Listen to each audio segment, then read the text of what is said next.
World War II was a time when millions of young Americans were thrust into circumstances that would transform their lives, challenge their courage, and define the fate of nations.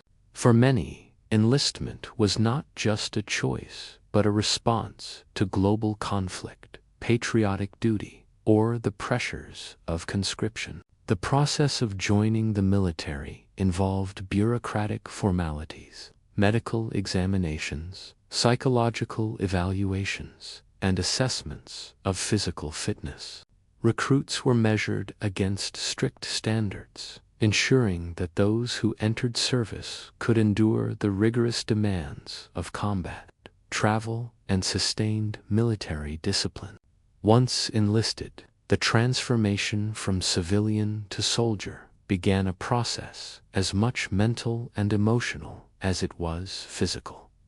Training camps, scattered across the United States, became the crucibles where recruits were molded into effective fighting units. Recruits were introduced to military hierarchy, protocols, and the chain of command, learning to navigate the strict discipline that governed every aspect of their lives. Drill instructors, often seasoned veterans, instilled not only physical endurance but also mental resilience, teaching recruits to operate under stress, follow orders without hesitation, and function as part of a cohesive unit. Daily routines were grueling: early morning reveille, physical conditioning, weapons handling, marksmanship, tactical drills, and classroom instruction in strategy and military history. This intensive preparation aimed to instill confidence, teamwork, and adaptability, all crucial for survival in the unpredictable chaos of battle. Weapons training was central to a soldier's preparation. Recruits became intimately familiar with rifles, pistols, grenades, and machine guns, learning not only to operate them but also to maintain, repair, and deploy them efficiently. Field exercises simulated combat conditions, teaching soldiers how to navigate terrain, construct defensive positions, respond to enemy fire, and coordinate attacks. Simulated war scenarios often emphasized the importance of teamwork and communication, showing recruits how isolated actions could compromise entire units.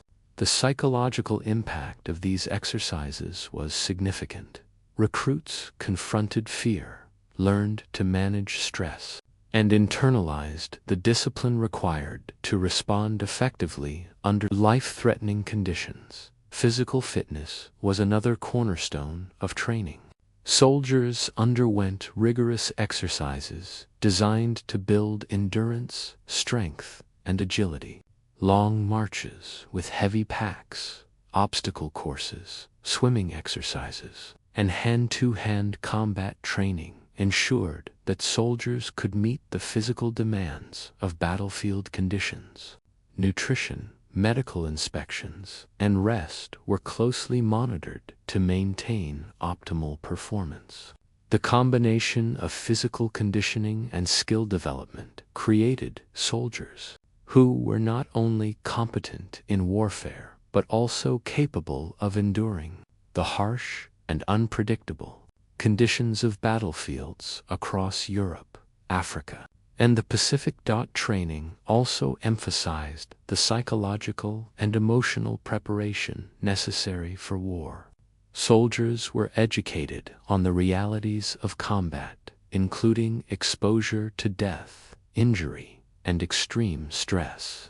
Leadership, decision-making under pressure, and ethical considerations were integral components of training programs. Recruits were encouraged to develop resilience, mental toughness, and camaraderie, understanding that their survival often depended as much on psychological endurance as on physical skill. Social bonds within units were forged during training, creating networks of trust and mutual reliance that would be crucial for navigating the dangers of combat. Logistics and survival skills were further emphasized. Soldiers learned to read maps, navigate terrain, identify safe water sources, construct shelters, and respond to medical emergencies. Field exercises included night marches, simulated enemy attacks, and problem-solving scenarios designed to prepare recruits for the unpredictable nature of war. Soldiers were taught to assess risk, make rapid decisions, and prioritize objectives under pressure. These skills were vital for maintaining operational effectiveness and ensuring that soldiers could survive independently or as part of a unit in hostile environments. In conclusion, the enlistment and training of American soldiers in World War II were exhaustive processes designed to prepare ordinary men for extraordinary circumstances. The combination of physical conditioning, weapons training, tactical exercises, psychological preparation, and logistical education ensured that soldiers were equipped to face the challenges of global conflict. The intensity of training forged resilience, adaptability, and cohesion, laying the foundation for survival on battlefields where danger was constant, conditions were harsh, and the stakes were unimaginably high. Understanding this process is essential to appreciating the unsettling realities of soldiering during one of history's most devastating wars. After completing the rigorous training that transformed civilians into disciplined soldiers, American troops faced the next monumental challenge: deployment to distant and often hostile theaters of war. World War II spanned continents, requiring the United States to project military power across oceans, deserts, forests, and urban battlegrounds. Soldiers, leaving their homes, families, and familiar surroundings, confronted not only physical danger, but also the psychological strain of isolation, uncertainty, and the anticipation of combat. The deployment process was itself a test of endurance. As soldiers navigated transportation logistics, unfamiliar climates, and the complex organizational structures of multinational military campaigns, the journey to the European theater often began with embarkation at ports along the East Coast, where soldiers boarded troop ships bound for Britain, France, or North Africa. The Atlantic crossings were perilous, with U-boats prowling the waters and unpredictable weather posing constant threats. Ships were crowded, soldiers lived in cramped quarters, and the monotony of the voyage was punctuated by drills, inspections, and occasional air raid warnings. Seasickness, limited rations, and restricted movement tested the resolve of even the most disciplined troops. Nevertheless, camaraderie among soldiers, shared purpose, and the anticipation of participating in a decisive conflict helped sustain morale during the long and arduous journey across the Atlantic. Upon arrival in Europe, soldiers were immediately confronted with the realities of operational deployment. In England, troops underwent additional orientation to local conditions, including climate, terrain, and urban layouts, as well as coordination with British forces. Training exercises continued to prepare soldiers for amphibious landings, urban combat, and coordination with Allied units.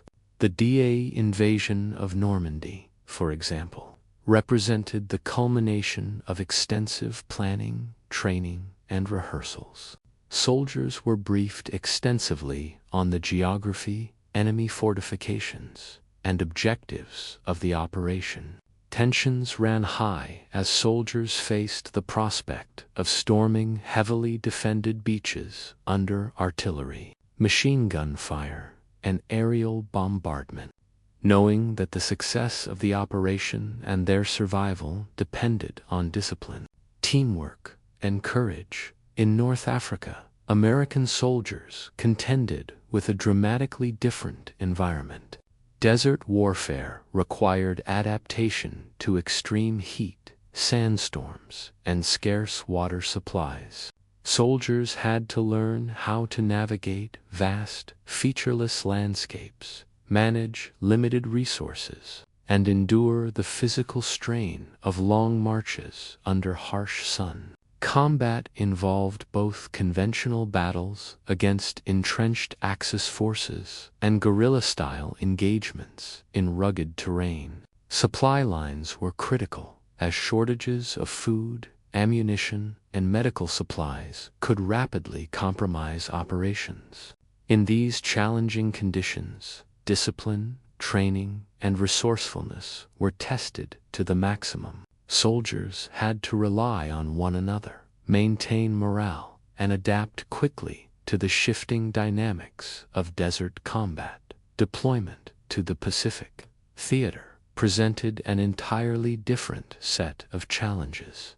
Soldiers faced tropical climates, dense jungles, and island-hopping campaigns that demanded exceptional physical endurance and tactical flexibility.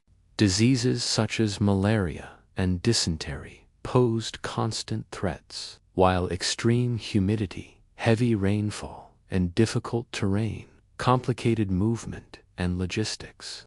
Amphibious assaults on fortified islands like Iwo Jima and Okinawa required soldiers to coordinate closely with naval and air units, navigate coral reefs and beaches under enemy fire, and endure intense, close-quarters combat. Psychological pressures were immense as soldiers confronted the brutality of entrenched enemy positions, limited cover, and high casualty rates, all while isolated thousands of miles from home.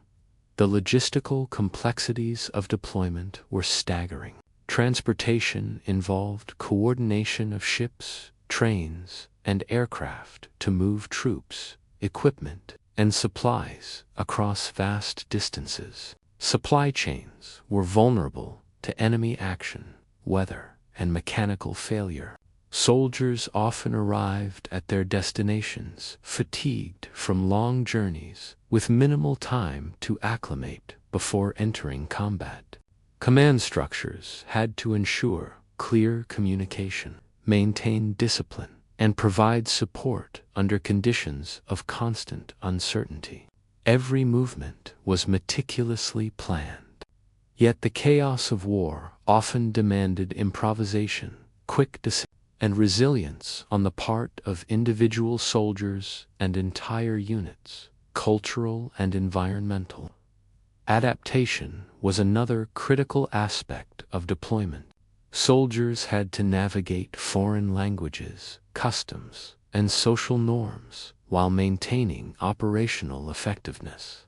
In Europe, interactions with civilians required sensitivity to local conditions, coordination with resistance movements, and adherence to rules of engagement. In the Pacific, soldiers often faced unfamiliar societies, local populations affected by colonial powers, and unique environmental hazards such as poisonous wildlife and rugged terrain. Effective adaptation involved learning from local guides, observing cultural practices, and maintaining discipline and respect in complex social contexts. Psychological resilience was constantly tested during deployment. Soldiers confronted separation from loved ones, uncertainty about survival, and the constant threat of combat. The anticipation of battle created anxiety, fear, and tension, while the stress of sustained operations tested endurance and morale. Leadership, camaraderie, and training played pivotal roles in sustaining soldiers' mental and emotional stability. Units often developed informal support networks, shared coping strategies, and rituals to maintain cohesion and morale.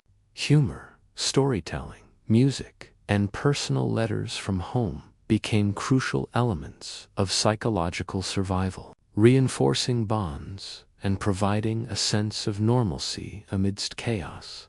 Deployment also involved the stark realities of risk and mortality. Soldiers faced enemy fire, artillery bombardments, aerial attacks, and naval engagements, often with little warning. Survival depended on vigilance, adherence to orders, tactical skill, and sometimes sheer luck. The unpredictability of combat, combined with environmental hazards, disease, and exhaustion, meant that soldiers had to be constantly alert, adaptive, and resourceful. Training prepared them for these realities, but nothing could fully replicate the intensity and immediacy of actual battlefield conditions. Soldiers learned to navigate fear, maintain focus under pressure, and rely on the support of comrades to survive. In conclusion, deployment to the European and Pacific theaters was a defining experience for American soldiers in World War II.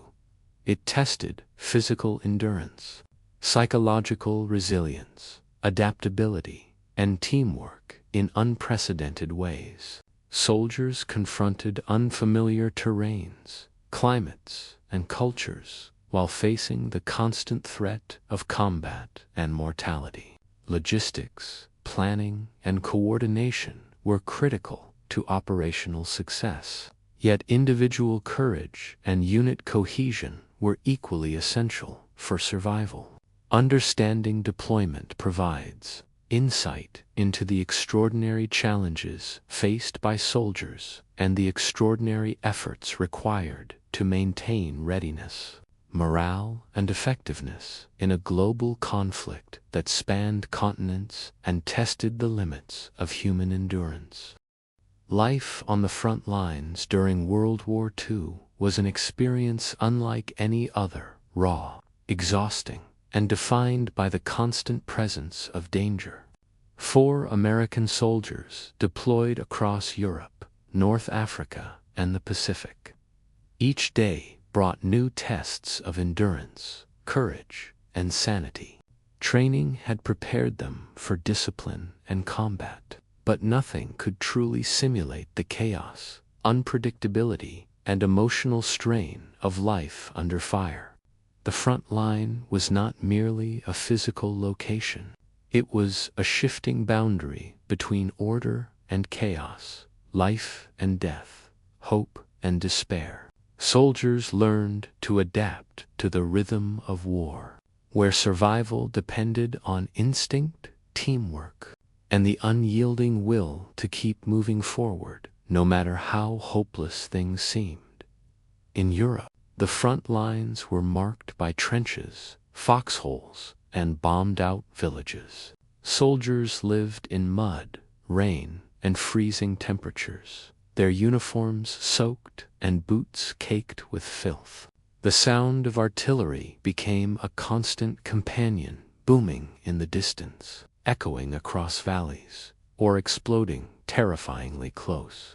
At night, searchlights pierced the darkness. Flares illuminated shattered landscapes, and the whistle of incoming shells made sleep nearly impossible. Soldiers huddled together for warmth, whispering prayers or exchanging brief words of reassurance before dawn brought another day of danger.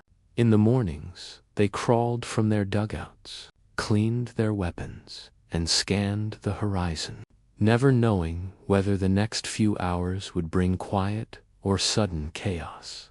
Rations were often scarce and unappetizing. Soldiers relied on canned meats, powdered eggs, and hard biscuits that crumbled like chalk. Water was rationed, and coffee when available was treated like gold.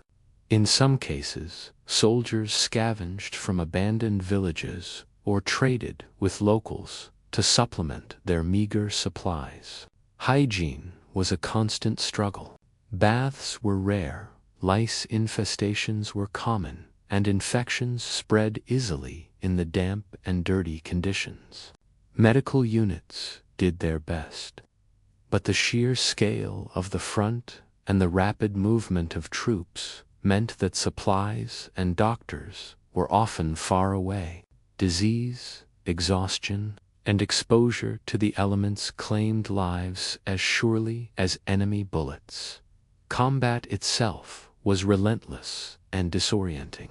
Soldiers experienced intense bombardments that shook the ground beneath them, gunfire that seemed to come from all directions, and the ever-present threat of snipers. Communication was often disrupted, forcing soldiers to rely on hand signals, instinct, and trust. The smoke of battle, the screams of the wounded, and the chaos of shifting lines blurred the boundaries between friend and foe. In these moments, survival hinged on training, luck, and the ability to remain calm under pressure. Every engagement, no matter how small, carried the possibility of death. Soldiers learned to move low, stay silent, and make every bullet count. Fear was constant fear of death, injury, or letting comrades down. Yet, amidst the terror, bonds of brotherhood were forged that would last lifetimes. Soldiers depended on one another, not only for tactical survival, but also for emotional stability. They shared jokes, stories, and letters from home, using humor as a shield against despair. In the rare moments of calm, they wrote to their families, cleaned their gear, and reflected on what they were fighting for. Photographs tucked into helmets or pockets became reminders of life beyond the battlefield. A wife, a mother, a child waiting back home. These tokens gave meaning to the endless days of mud, noise, and blood. The unpredictability of combat meant that soldiers had to be ready for anything. One moment could be eerily quiet, the next filled with explosions and chaos. Night attacks were particularly terrifying, as visibility dropped and confusion reigned. Soldiers relied on sound, the rustle of movement, the metallic click of a weapon, the shouted order to distinguish friend from enemy. Many developed a heightened sensitivity to noise, light, and movement, a survival instinct that often lingered long after the war. Sleep deprivation became normal, and men learned to rest in brief snatches, often with one hand still gripping their rifles. Morale fluctuated with circumstances. Victories lifted spirits, but long stalemates or heavy casualties could plunge units into despair. Letters from home were lifelines, reminding soldiers that the world beyond the trenches still existed. Mail call was one of the most anticipated moments in a soldier's week.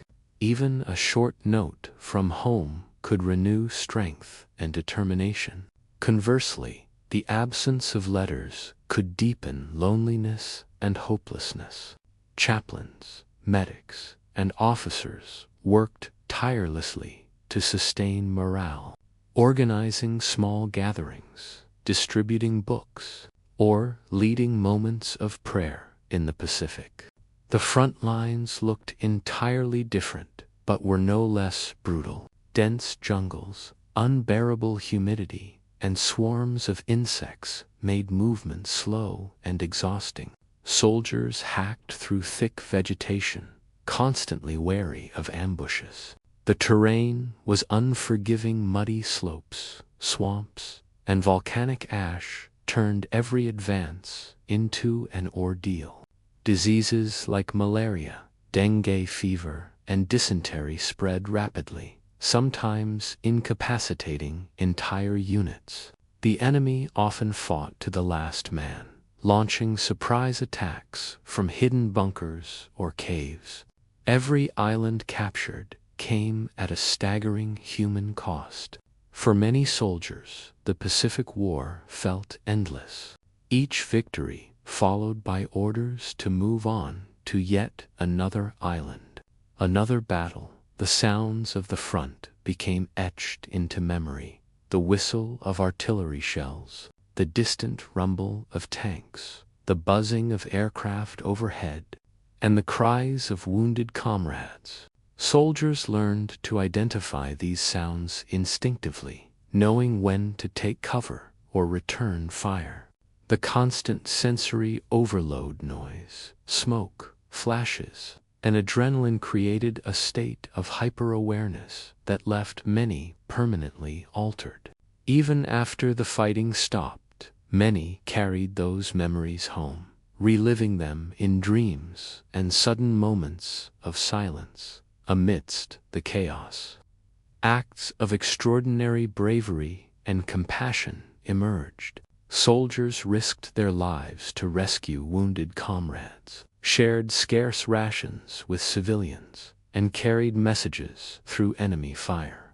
These small acts of humanity stood in stark contrast to the destruction surrounding them, serving as reminders of the decency that survived even in the darkest circumstances.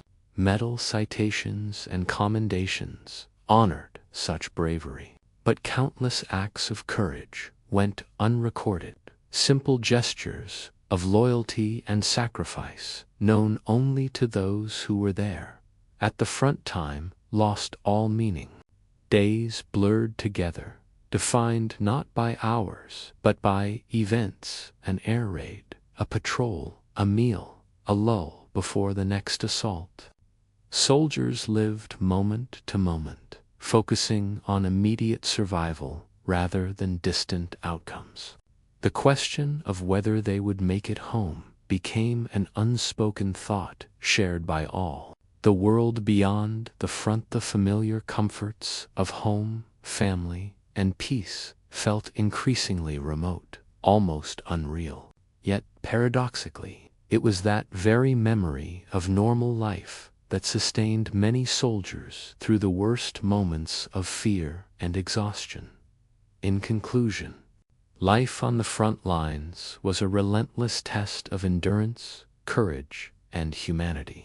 Soldiers faced hunger, exhaustion, disease, and death, yet they persisted through camaraderie, discipline, and a shared belief in their mission. The front lines stripped away pretenses, revealing the raw essence of human resilience. For those who survived, the experience left indelible mark scars of memory, loss, and pride. To understand what it meant to be an American soldier in World War II, one must imagine living every day under the shadow of death, yet finding the strength to stand, fight, and protect one another. It was a reality defined not by glory, but by endurance, the quiet, unyielding determination to survive when survival itself seemed impossible. The battlefield of World War II was not a place of glory. It was a realm of chaos. For American soldiers, every fight was an unpredictable storm of sound, fire, and fear. No training camp, no manual, no speech from a commanding officer could prepare them for what awaited on the front lines. Combat was not a neatly choreographed event. It was confusion incarnate, a blur of smoke, shouting, and blood. The moment the first shot was fired, plans dissolved, and instinct took over. When the call to advance came, soldiers' hearts pounded so loudly they could barely hear the orders. The roar of artillery shook the ground. The metallic rattle of machine guns tore through the air, and the smell of gunpowder burned their throats. Dirt exploded around them as shells landed, flinging mud and shrapnel in every direction. Some men froze. Others charged forward through the smoke, ducking instinctively as bullets hissed past. The sound was overwhelming, not just loud, but total, filling every space, rattling every nerve. It was chaos that didn't end after seconds or minutes. It could stretch for hours, even days. Soldiers described the experience as living in a waking nightmare. You couldn't see clearly, you couldn't think straight, and yet you had to act. Commands shouted through the din were often lost in the noise. Units became scattered, cut off, or surrounded without realizing it. The line between friend and foe blurred as both sides fought in the same smoke-filled ruins or tangled forests. Sometimes, soldiers fired at shadows, terrified of what might be lurking ahead. In the confusion, bravery and panic looked the same. Men simply did whatever it took to survive. In the cities of Europe, battles turned streets into death traps. Every building could hide an enemy sniper. Every corner might conceal an ambush. Soldiers moved cautiously, clearing rooms one by one, tossing grenades before entering. The echoes of explosions reverberated through the stone ruins, mixing with the cries of the wounded. Civilians, caught in the crossfire, huddled in basements as soldiers fought above them. Entire neighborhoods became rubble-strewn graveyards. Soldiers had to learn to navigate the wreckage, shattered glass underfoot, flames licking through walls, the acrid stench of smoke and death heavy in the air in the forests of France and Belgium. Visibility was limited to a few yards. Trees splintered under machine gun fire, branches rained down, and the ground turned to churned mud under the weight of tanks. The enemy could be anywhere, hiding behind a tree, concealed in a foxhole, waiting for the perfect moment to strike. Soldiers learned to move silently, eyes darting constantly, every rustle of leaves making their fingers tighten on the trigger. Nights were the worst. In the darkness, imagination ran wild. Every shadow looked like a soldier, every sound like an approaching enemy. Fear and fatigue blurred reality until even the bravest men doubted what they saw. The Pacific Theater brought a different kind of chaos. There, the jungle swallowed everything: sight, sound, and sanity. Soldiers waded through swamps, their uniforms soaked and heavy, while the buzzing of insects drowned out even the sound of gunfire. Japanese soldiers launched sudden attacks from the undergrowth, vanishing just as quickly. The thick canopy turned the battlefield into a maze of confusion, where navigation was nearly impossible and danger could come from any direction. The humidity was suffocating, the smell of decay constant. In the oppressive heat, weapons jammed, tempers flared, and exhaustion became the enemy's greatest ally in both theaters. The chaos of war stripped men down to their most primal instincts. They fought not for medals or glory, but for the man next to them. Soldiers often didn't know where they were, only that they had to hold the line, move forward, or survive until dawn. Communication lines broke, units got cut off, and orders changed by the minute. Sometimes, a position won after hours of bloody combat would be lost again by nightfall. It was a constant push and pull, a brutal dance of progress and retreat. The sounds of war became etched into every soldier's mind: the distinct thump of mortar, the shriek of dive bombers, the distant thunder of artillery. These noises became as familiar as the sound of one's own heartbeat. Over time, Soldiers could identify the type and distance of enemy fire just by its tone. But this knowledge brought little comfort. Every sound meant someone was fighting and someone was dying. War also tested leadership in unimaginable ways. Commanders had to make decisions with incomplete information, sending men into danger knowing that many would not return. Maps were outdated, radio signals failed, and enemy positions changed constantly. Sometimes a commander's order meant sacrificing one unit to save another. The weight of those choices stayed with them long after the shooting stopped. For the soldiers in the trenches, the chaos felt endless. Hours of tension could suddenly explode into minutes of terror. Then, just as quickly, silence would fall, an eerie, unnatural quiet broken only by the moans of the wounded or the crackle of burning debris. In those moments, soldiers realized how fragile life had become. A few inches, a few seconds, that was the difference between survival and death. And yet, amidst all this madness, soldiers adapted. They learned to read the chaos, to anticipate when artillery would fall, when the enemy might counterattack, when it was time to run or hold ground. Their bodies moved almost automatically, guided by instinct, honed through repetition and trauma. Fear never disappeared, but it became something they carried, like their rifles, always present, always heavy. Some soldiers described combat as a strange mixture of terror and clarity. In those moments when survival demanded every ounce of focus, time seemed to slow down. They could see every bullet trace, hear every heartbeat. Adrenaline replaced exhaustion, and the chaos became almost dreamlike.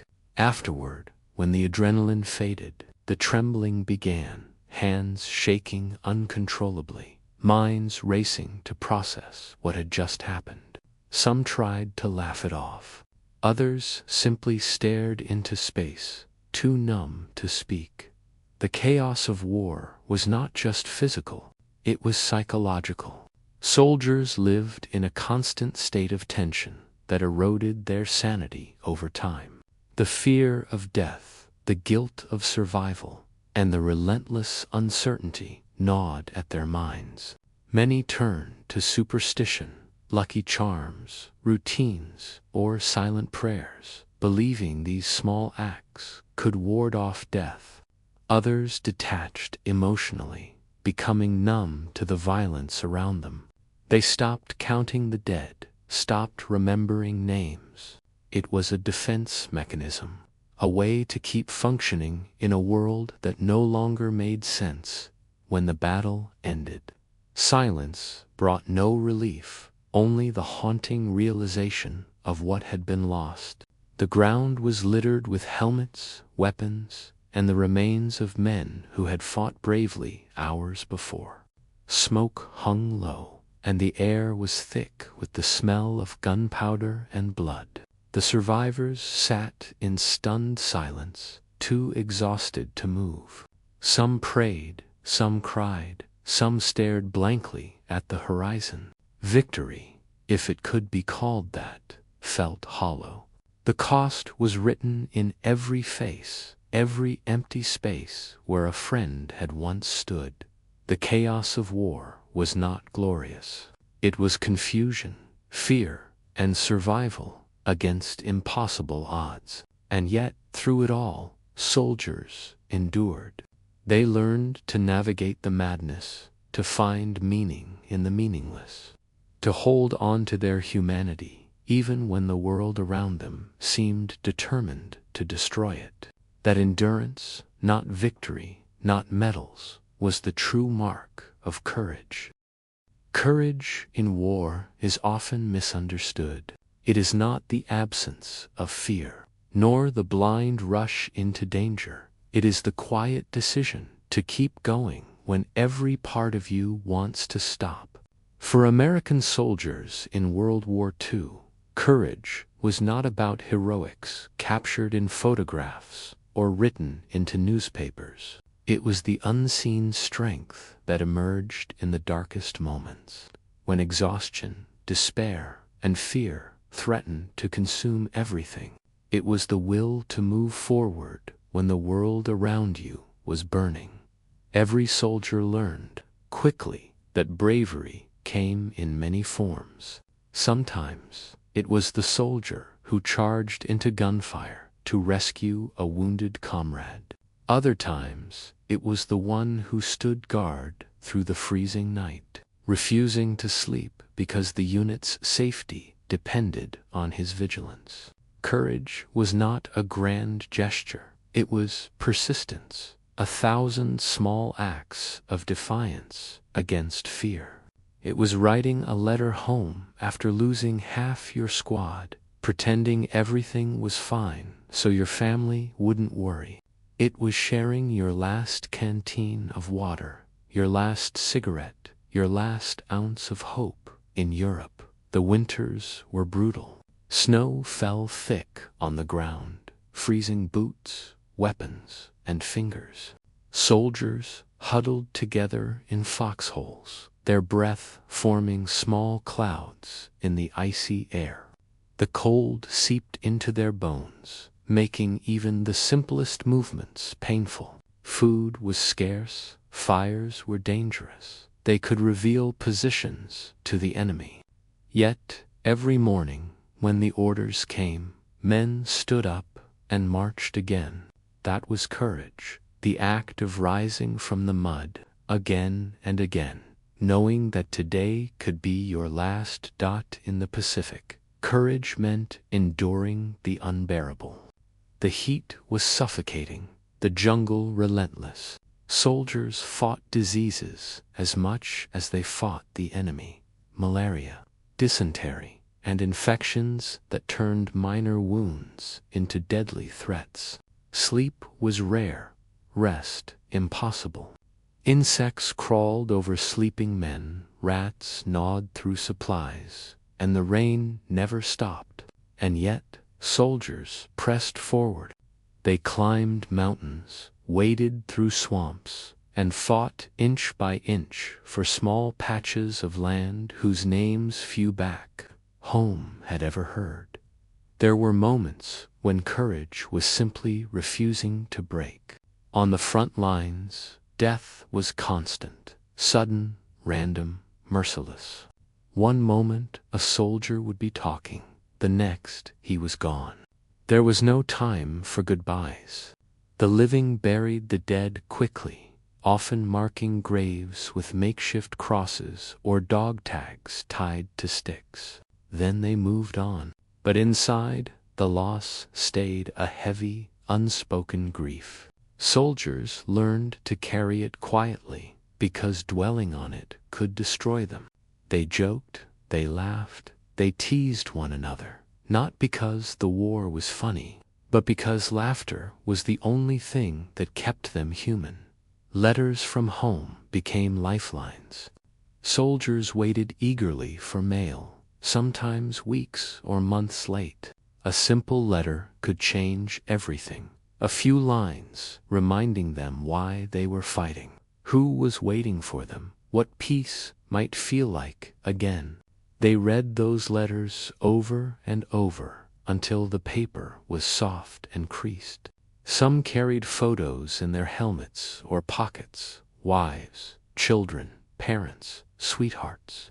Those faces were reminders of a different world, one worth surviving for. Courage also came from leadership. Good officers understood the fragile balance between duty and despair. They knew when to push and when to pause. They led not just through commands, but through example, eating the same rations, sleeping in the same mud, taking the same risks. Soldiers respected leaders who stayed with them under fire, who shared their dangers and didn't hide behind rank. In return, soldiers found strength in loyalty. They would endure anything for a leader they trusted, for comrades they loved like brothers. At times, courage took the shape of sacrifice. Soldiers threw themselves on grenades to save others, rushed into burning vehicles to pull friends out, or stood their ground when retreat was impossible. These moments were not about glory. They were instinctive acts of humanity. In the chaos of war, selflessness shone like a brief light in the darkness. Some soldiers survived those acts. Others didn't, but every survivor remembered them. Every soldier carried the names of the brave in his heart long after the war ended. Courage was also about facing the unseen enemy, fear itself. Every man was afraid. Anyone who said otherwise was lying. Fear was ever present, whispering in the dark, gripping the stomach, freezing the hands. The difference between those who survived and those who broke was how they managed it. Soldiers learned to compartmentalize, to focus on small, manageable goals. Reach that hill, hold that position, make it to sunset. They lived hour by hour, battle by battle, and when fear threatened to overwhelm them, they leaned on one another. A pat on the shoulder, a shared cigarette, a whispered, "We'll make it." These small gestures built invisible bridges that kept men from falling apart in quiet moments between battles. Soldiers reflected on what courage really meant. Some wrote in diaries, trying to make sense of it all. Others sat in silence, staring into the distance. They realized that courage wasn't about not dying. It was about living fully in the moments they had. It was about protecting others, doing their duty, and believing that someday, somehow, peace would return. The courage of medics was something soldiers never forgot.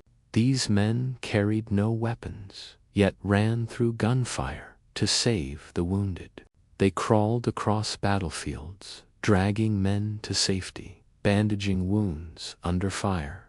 They worked tirelessly in makeshift field hospitals, surrounded by pain and death, often without rest or proper supplies. They witnessed horrors daily, and still they kept going. Their hands never stopped moving, their voices never stopped reassuring. For many soldiers, those medics were the difference between life and death. And then there was moral courage, the strength to remain decent in an indecent world. War could harden hearts, strip away empathy. Yet, some soldiers refused to lose their humanity. They treated prisoners with respect, shared food with civilians, protected the helpless. Even small acts of kindness, giving water to a wounded enemy, shielding a child from crossfire, were acts of defiance against the cruelty of war. They reminded everyone that, beneath the uniforms and the hatred, people were still people. Courage also showed itself in endurance, the ability to keep fighting through endless fatigue. Soldiers went days without sleep, marching for miles under fire, eating cold rations, and carrying heavy packs through mud and snow. Their bodies screamed for rest, their minds for relief, but there was no time. Every step forward required strength beyond strength, a kind of spiritual stamina that came from somewhere deep within. Some called it duty, some called it faith. Whatever it was, it kept them moving when nothing else could. The courage to continue wasn't about grand victories. It was about surviving one more night, holding one more hill, helping one more friend. It was about waking up each day in a nightmare and refusing to surrender your soul to it. That courage was quiet, uncelebrated, and often unseen. but it was real, more real than the medals or parades that came later. It was what made ordinary men extraordinary, and even when the war ended, that courage didn't vanish. It stayed with the soldiers for the rest of their lives, in their memories, their dreams, their silences. Some could never speak of what they had done, what they had seen. Others tried, but words failed. The courage that carried them through the war became the same courage that helped them build new lives afterward, to love again, to work again, to live in peace despite everything. Courage, in the end, was the quiet promise each soldier made to himself, to his brothers in arms, to the world: I will not give up. Victory in war is rarely clean and never free. For the American soldiers who survived World War II, the end of fighting did not mean the end of suffering. The world celebrated victory. Flags were raised. Parades filled the streets. But for the men who had seen the front lines, victory came with a heavy silence. It was the silence of memories that refused to fade, of ghosts that walked beside them long after the last bullet was fired. The cost of victory was measured not in medals or territory, but in the invisible scars carried by those who returned. When the war finally ended, many soldiers could hardly believe it.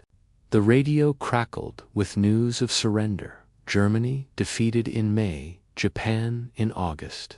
For a moment, there was relief, a disbelief that the horror was truly over. Men cheered, cried, and hugged one another. Some simply sat down, too exhausted to react. For years, their lives had been defined by orders, by missions, by survival. Now, suddenly, there was nothing. The guns fell silent, and in that silence, the weight of everything they had endured came crashing down. Battlefields that had once echoed with gunfire now lay still. Smoke cleared to reveal endless wreckage, broken tanks, burned-out villages, bodies that had not yet been buried. Soldiers walked through the ruins, their faces blank. They had won, yes, but what had they really gained? The cost was everywhere they looked, in the empty helmets lying in the mud, in the names etched hastily onto wooden crosses, in the letters that would never be sent home for those returning to America. The journey home was both joyous and surreal. The ships that carried them back across the ocean were filled with laughter and songs, attempts to mask the fear that peace might feel like another kind of battle. They arrived to cheers, waving flags and brass bands. Families wept with joy. Newspapers hailed them as heroes, and the nation celebrated their return. Yet, behind the smiles, something was missing. These men were not the same boys who had left years earlier. The world had changed them, and not all the changes could be seen. Some soldiers found it difficult to adjust to civilian life. The normal rhythms of peace, quiet streets, ordinary conversations, daily routines felt foreign. After years of danger, the calm was unsettling. Nights were the hardest. Sleep brought dreams that turned into nightmares, flashes of combat, explosions, faces of friends lost. Some woke up shouting, drenched in sweat. Others avoided sleep altogether. They couldn't explain it to their families. How could they? There were no words that could translate the chaos, the fear, the guilt of surviving when others hadn't. Many soldiers carried invisible wounds. What would later be called post-traumatic stress was then known only as shell shock or combat fatigue. There was little understanding, even less sympathy. Society wanted heroes, not broken men, so soldiers stayed silent, bottling up their pain, trying to blend in. They smiled at family dinners, went to work, raised children, but inside, the war still raged. A car backfiring could send them diving for cover. The smell of smoke could bring back a battlefield. Every anniversary, every headline, every military parade reopened the old wounds. Others bore physical scars. Some returned missing limbs, others blind or disfigured. Prosthetics were crude, medical treatment limited. They learned to live with pain, constant reminders of the price they had paid. And yet many refused pity. They took pride in having done their duty, even when it cost them everything. For them, survival itself was an act of defiance. They had endured the worst the world could offer, and they were still standing. The cost of victory was also felt in memory, in the absence left behind by those who didn't return. Across America, every town had its share of empty chairs at dinner tables, of mothers in black, of names carved into stone memorials.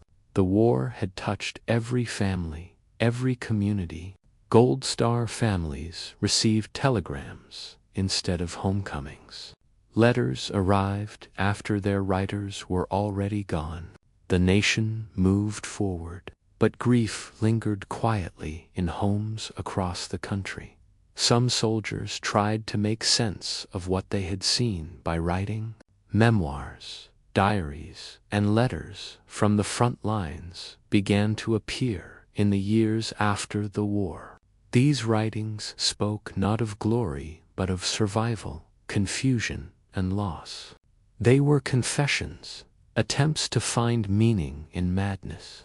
Others turned to art or silence, both ways of coping with what couldn't be spoken, even among veterans. There was an unspoken understanding. Only those who had been there could truly understand.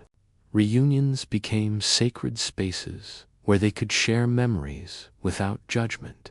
They laughed about old jokes, remembered fallen friends, and drank to the ones who never came home. The bond between them remained unbreakable, forged not by victory, but by shared suffering. The war had also changed the way soldiers saw the world. They had witnessed humanity at its worst, cruelty, destruction, hatred, but also at its best, compassion, loyalty, sacrifice.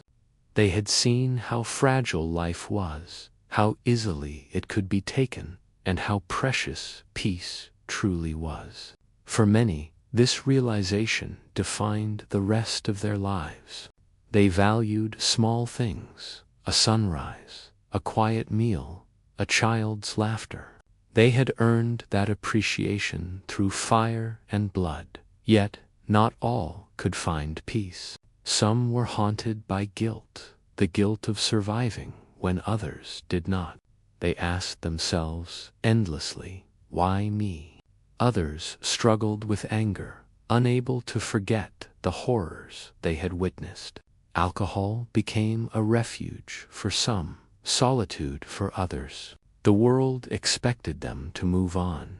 But how do you move on from a world that has burned itself into your soul?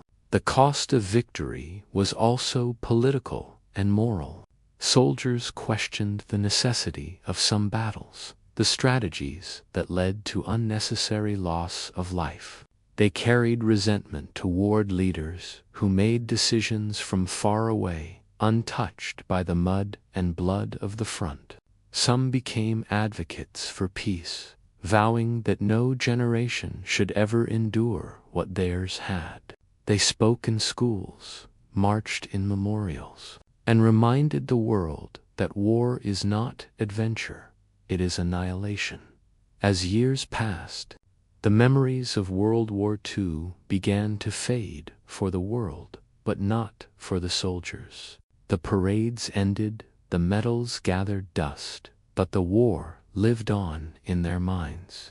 Every anniversary brought back faces, friends frozen forever in youth. The smell of rain on soil could trigger a memory of Europe. The buzz of cicadas could recall nights in the Pacific. Time dulled the pain, but never erased it. And yet, amidst all the loss, there was also pride, a quiet, humble pride. Soldiers knew what they had done mattered. They had faced unimaginable odds, fought for freedom, and endured so that others could live in peace. Their courage had helped shape the modern world.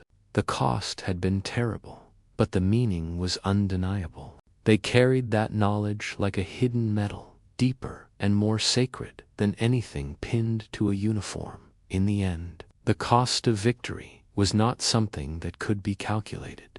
It lived in the silence, after the parades, in the eyes of the veterans, in the memories they carried until their last breath. The world moved on, rebuilt cities, restored nations, created new alliances, but those who had been there never truly left the battlefield. They had seen too much, lost too much, felt too much. Victory, they realized, is not about winning, it's about surviving what must be survived, and remembering what must never be forgotten.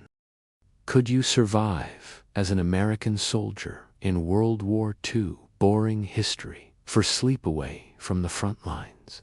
Life for an American soldier took on a slower rhythm, one that existed somewhere between boredom and anxiety.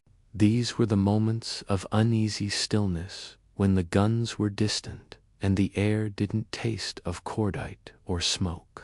Soldiers found themselves stationed in makeshift camps, old farmhouses, or even bombed-out schools that had been converted into temporary barracks. The war was still there, humming faintly beyond the horizon, but here, behind the lines, it became a waiting game. You might spend hours cleaning your weapon, even if it didn't need it, or mending a torn uniform just to keep your hands busy. Waiting became its own kind of battle, one fought against the mind's constant replay of what had already been seen and what might come next. The days were long, stretched thin by repetition. You woke at dawn, sometimes to the sound of distant artillery or the call of an officer making rounds. Breakfast came in the form of powdered eggs and hard bread, washed down with watery coffee that steamed faintly in the morning chill. You'd sit in a loose circle with your comrades, trading half-hearted jokes or complaints about the food, the weather, or the endless monotony. Cigarettes were passed around, and for a moment the smoke and laughter made you forget the war outside the perimeter.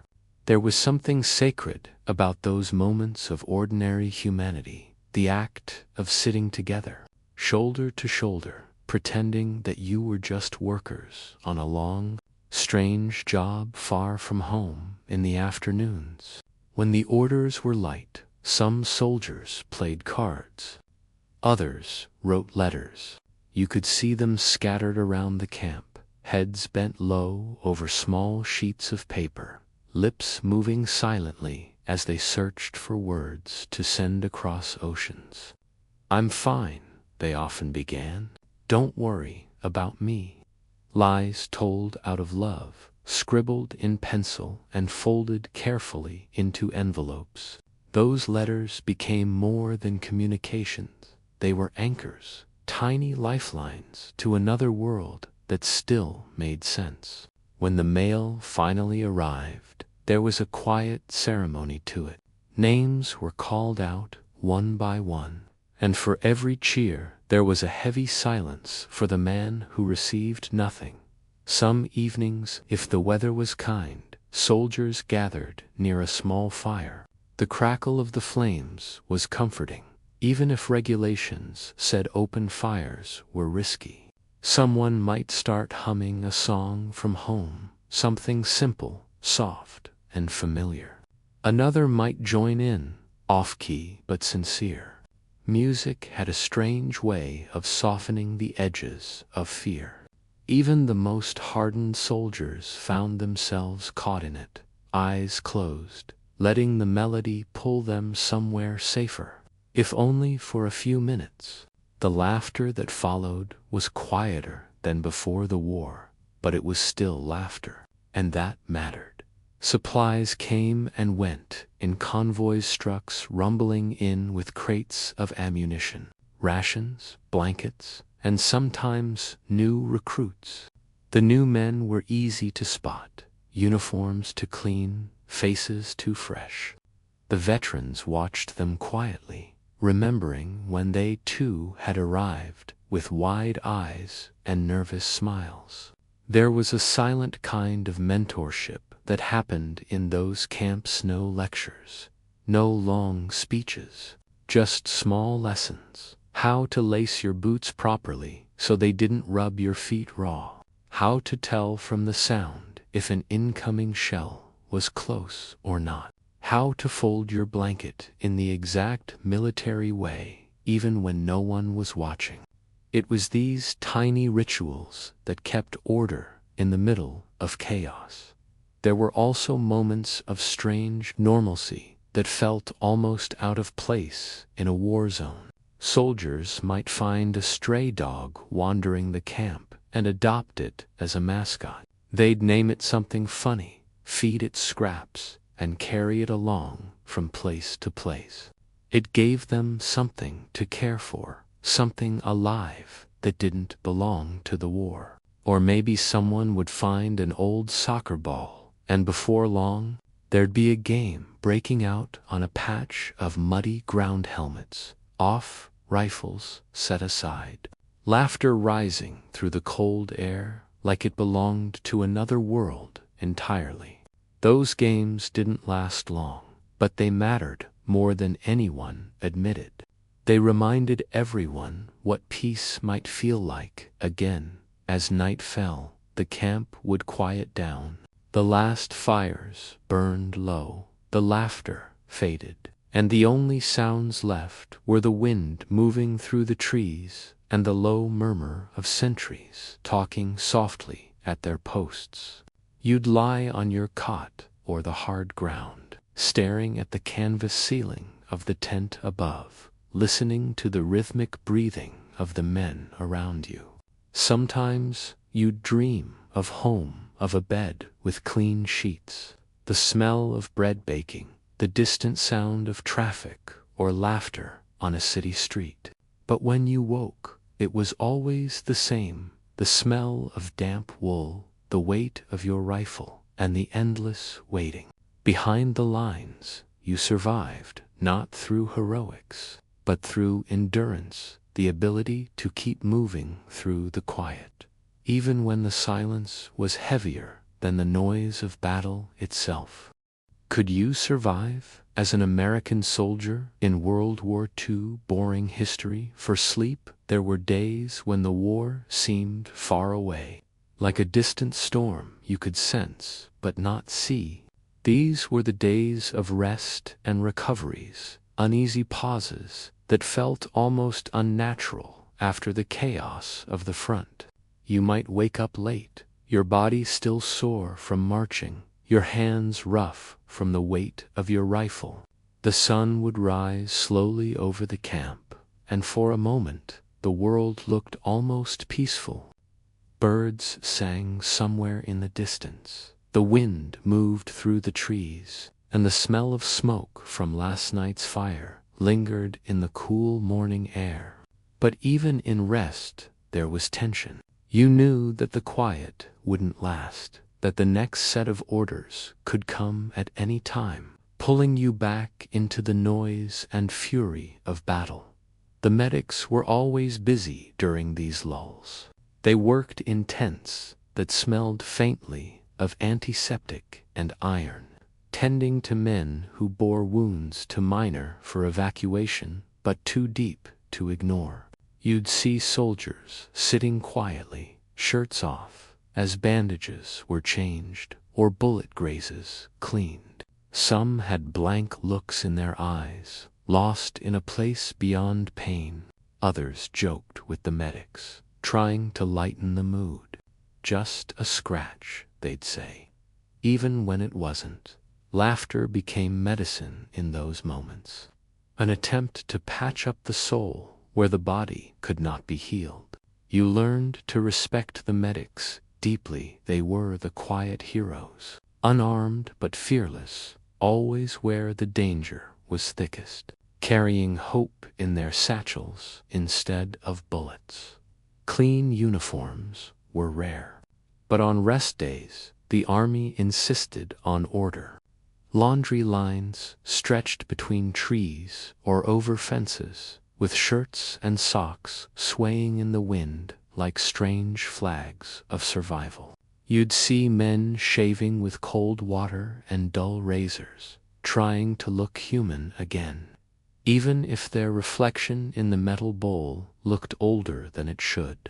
Others polished boots or repaired torn fabric, small acts of control in a world where control was almost impossible.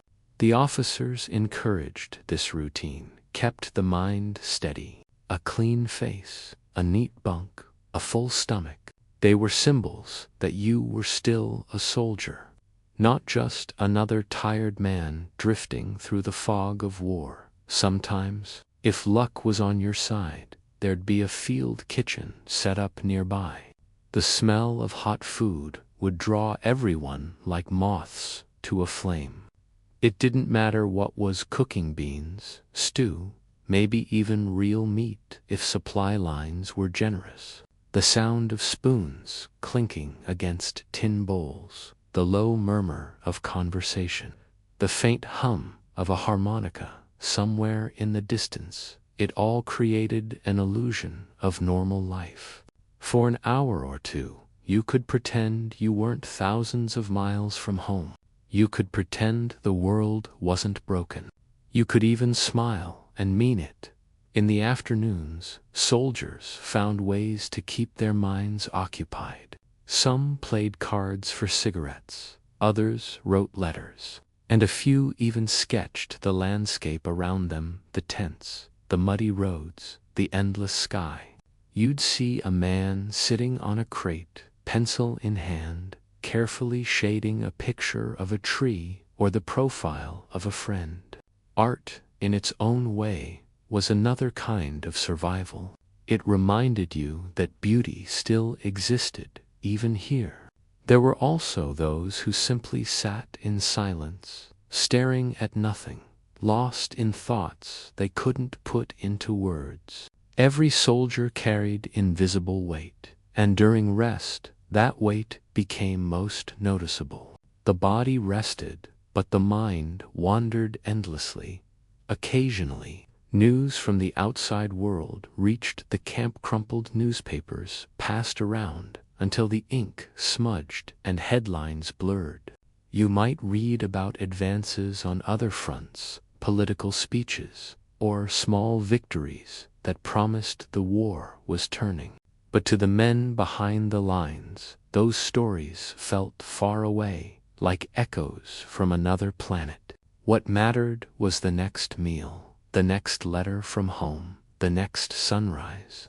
Time stretched differently here. Days blended together until you forgot the date, the month, sometimes even the year. Only the seasons gave clues: mud that froze into ice, or snow that melted into spring. Evenings brought their own kind of rhythm. The setting sun painted the camp in soft orange light, shadows lengthening as soldiers gathered in small groups. Someone might light a cigarette and share it around, passing it from hand to hand like a ritual. The conversations drifted between jokes, memories, and quiet confessions. "Remember that diner back in Kansas?" someone might say, or, "When this is over, I'm gonna buy a farm."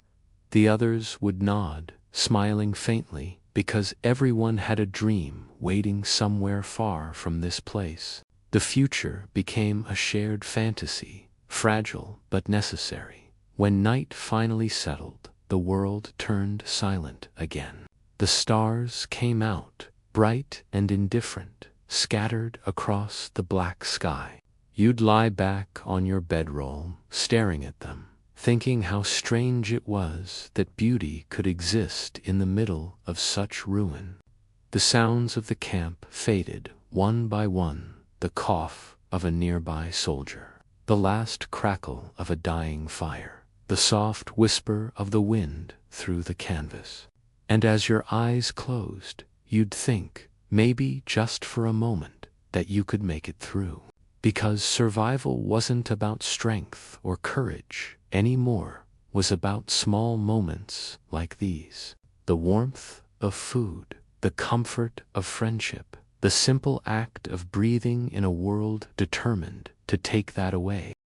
Could you survive as an American soldier in World War II? Boring history for Sleptha. Waiting before the next march was perhaps the hardest part of all. It was the silence that came before the storm, the long inhale before the world turned loud again. Every soldier knew that sooner or later the orders would arrive, sometimes shouted by an officer, sometimes whispered by a runner who looked far too young to be carrying such heavy news. But until that moment came, there was only waiting, long, stretched-out hours that made time feel like something elastic, stretched to its breaking point. The sky above the camp would shift from gray to gold and back again, and every day felt the same. The body rested, but the mind refused to be still. The soldiers called it the in-between, that fragile space between calm and chaos. In those final days of rest, men moved slowly, like actors in a play they had performed too many times. You cleaned your weapon even though it was already spotless. You folded and refolded your pack, checking your gear, counting your bullets. The smallest tasks became rituals meant to distract from what was coming. Some men grew talkative, filling the air with stories of home or exaggerated plans for after the war cars they would buy, women they would marry, dinners they would eat. Others withdrew into silence, sitting alone, eyes fixed on nothing. The air around them seemed heavy, like it carried too much thought. The young ones, the newest replacements, sometimes smiled nervously, trying to hide the tremor in their voices. The veterans didn't say much. They just gave a nod, a look, maybe a quiet word. Stick close. You'll be fine. The night before a march always felt different. The camp was quieter than usual. Fires burned lower, voices softer, laughter less frequent. You'd pack your kit slowly, rolling your blanket and securing your canteen. The act of preparation felt like a ceremony, one that every soldier knew too well. In the background, someone might be writing a letter, one that started with "just in case." Those letters were tucked into pockets or left with friends, to be mailed if the writer didn't return.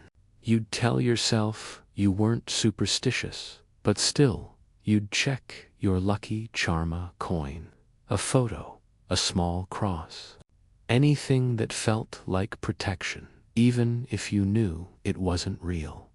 When the lights went out, the darkness seemed deeper than usual. You'd lie on your back, staring at the faint outline of the tent above you.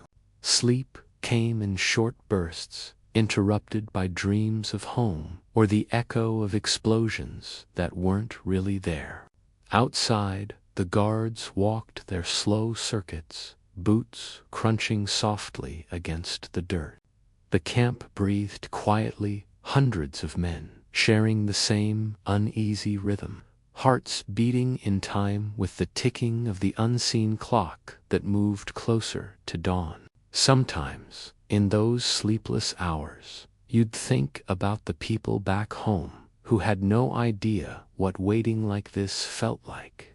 The endless quiet, the gnawing thought that tomorrow might be your last normal morning. Then, at last, the orders came. A whistle, a shout, or sometimes just the sudden rush of movement. The trucks lined up, engines humming like a single deep note that vibrated through the ground.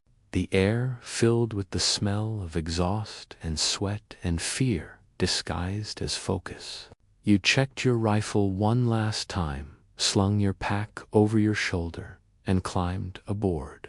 The road ahead was uncertain. Maybe a quiet patrol, maybe a full assault. You never really knew. You just went where you were told, because that was what soldiers did. You followed the man in front of you and hoped that your boots would find solid ground beneath the dust and mud. The countryside passed by in a blur of gray and green. Villages half destroyed, fields scarred by shell holes, roads littered with the ghosts of battles past. You'd see children watching from doorways, their faces blank, their eyes too old. You'd see farmers still working the land, pretending the war didn't exist. You wondered what it would be like to stop, to stay, to be someone who didn't have to keep moving. But the convoy rolled on, the rhythm of the engine lulling you into a kind of trance. Every jolt of the truck reminded you that you were still alive, for now, when you finally stopped, it wasn't with drama or music or speeches. Just the sound of brakes hissing, boots hitting the ground, voices calling out orders. You'd look around and realize that you were back at the edge of something terrible and familiar. The horizon stretched wide and silent, the smell of earth and smoke hanging in the air.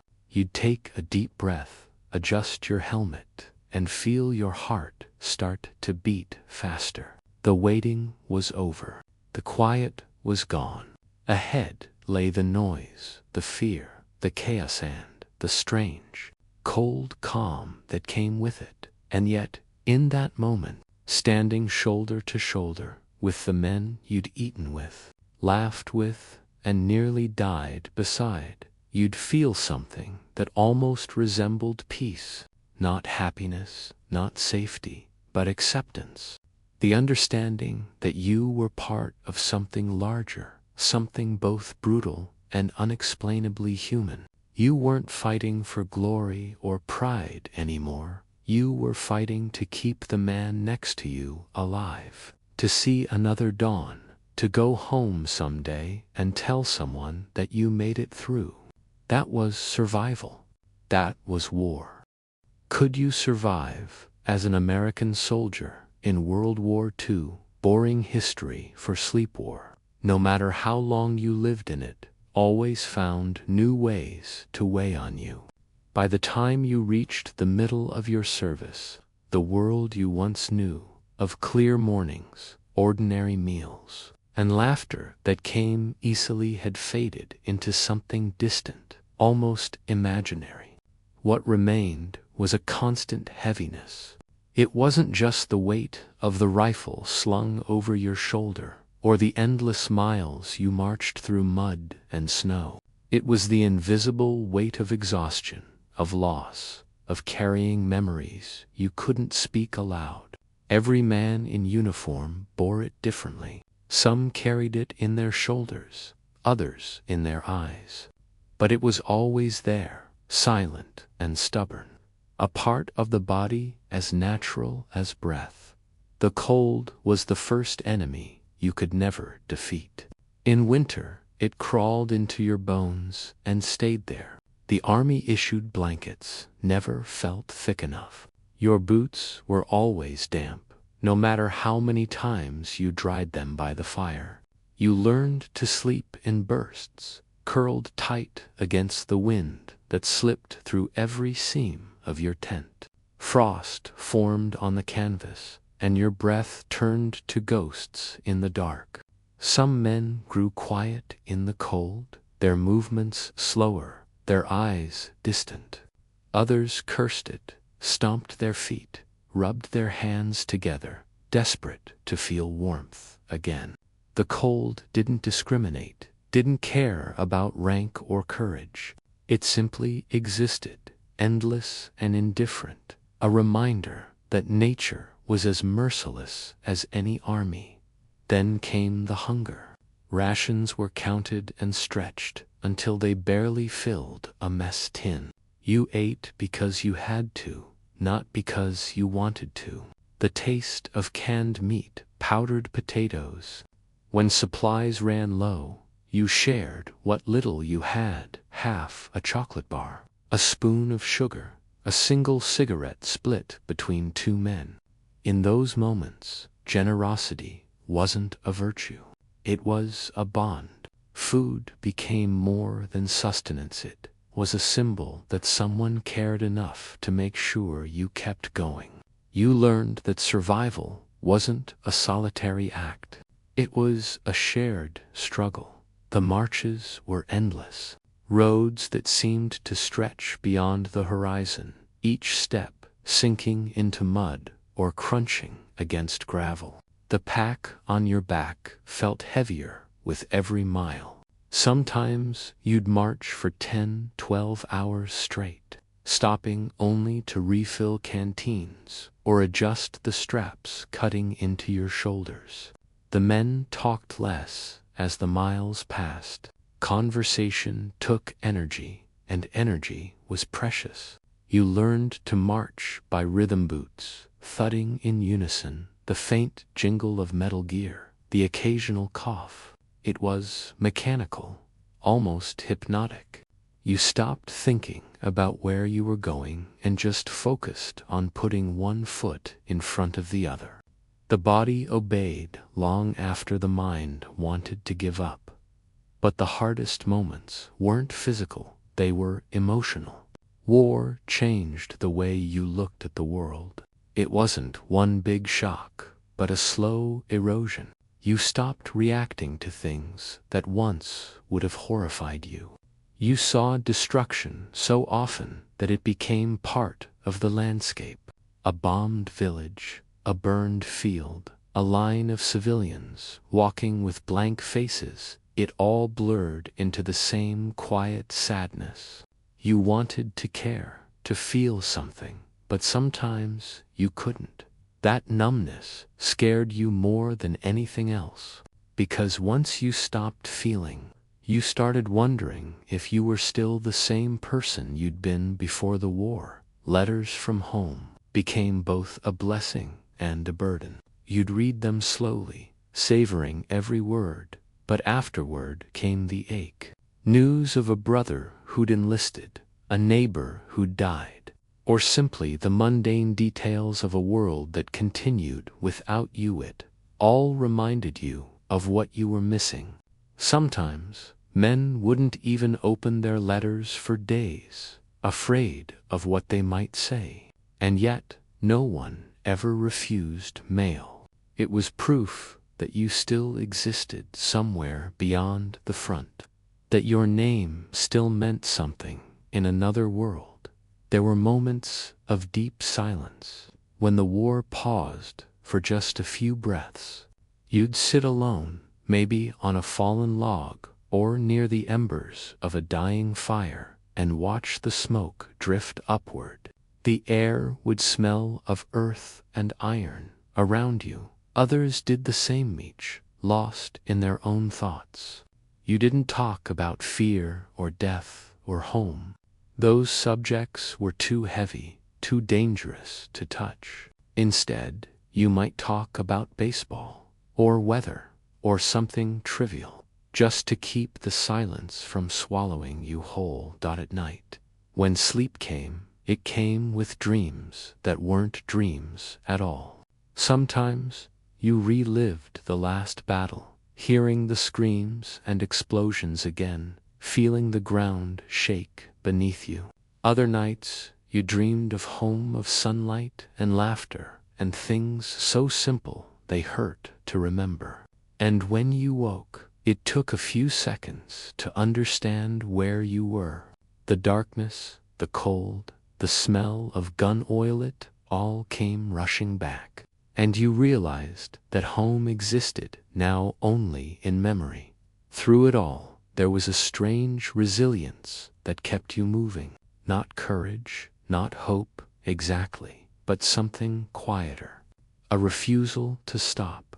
You told yourself that each day survived was a small victory, that making it to the next morning mattered.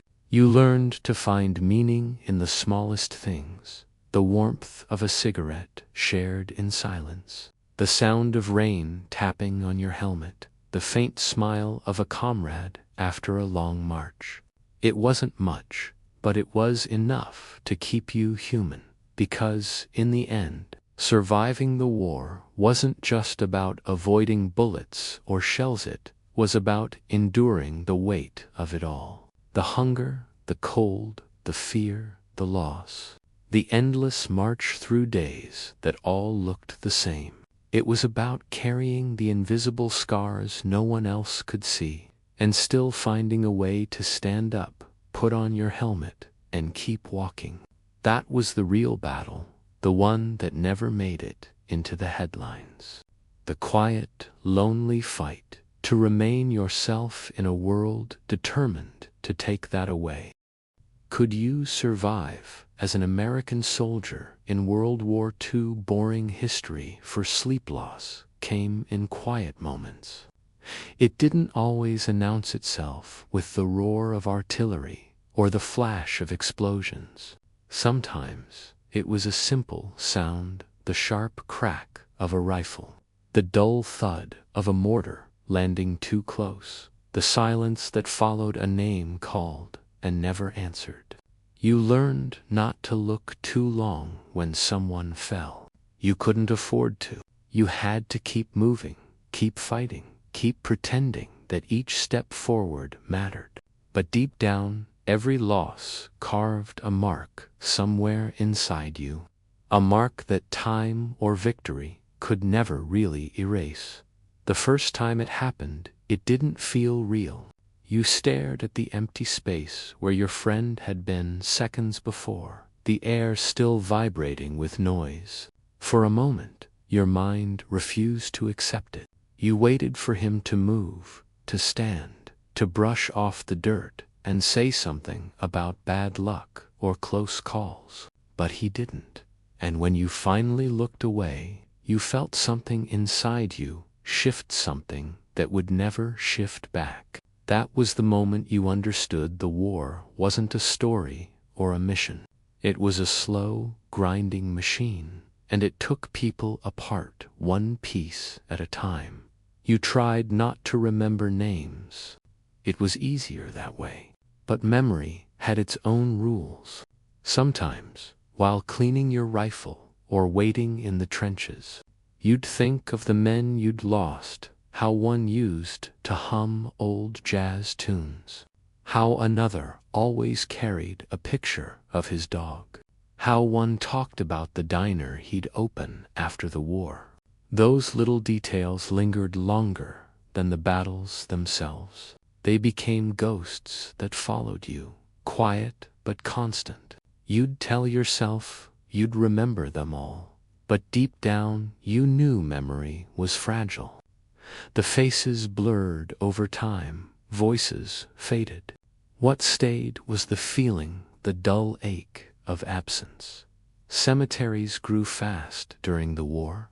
Temporary graves, marked by wooden crosses, dotted the landscape like strange crops. You learned to dig them quickly and efficiently, sometimes before dawn, sometimes under fire.